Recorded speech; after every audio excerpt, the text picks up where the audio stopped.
Hey, so this is going to be your setup for doing a supine neck capsule car. So that means that we're just going to take the cervical stuff through flexion and extension, although you're going to be resisting gravity. So I'm doing this on a bench, but you could really do this on anything that you can lay on and then have a little space for your head to hang off the edge. And you just want to make sure that as you go back into extension, you're not running out of room, like your head's going to hit the floor if it's on something that's low.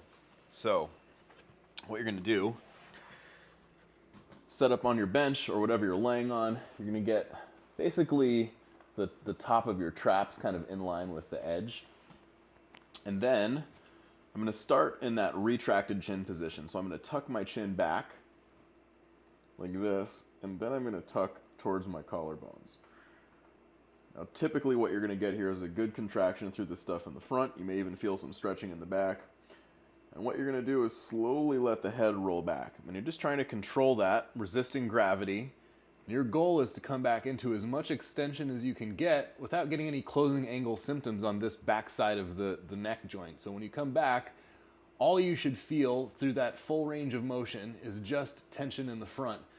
Now, if that ever created any sensations in the back, it just means that you want to limit how much extension you're going into.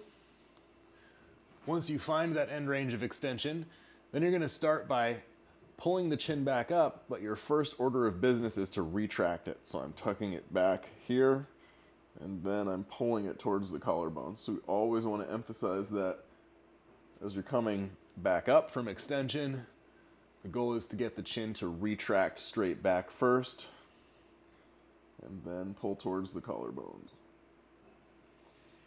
Now the other component here is, since I'm laying on the bench, I have good feedback for the upper part of my spine, so I can make sure that I'm not actually coming up into so much flexion that I'm flexing my thoracic spine, whereas I'm going back into extension. You'll be able to feel if you start to move a lot of stuff below your neck, so make sure you keep track of where your thoracic spine is. And then other than that, as you're coming back up, it's going to be very fatiguing on the front of the neck. That's really normal, but if you haven't done a lot of these, just make sure you're not overdoing that stuff in the front of the neck.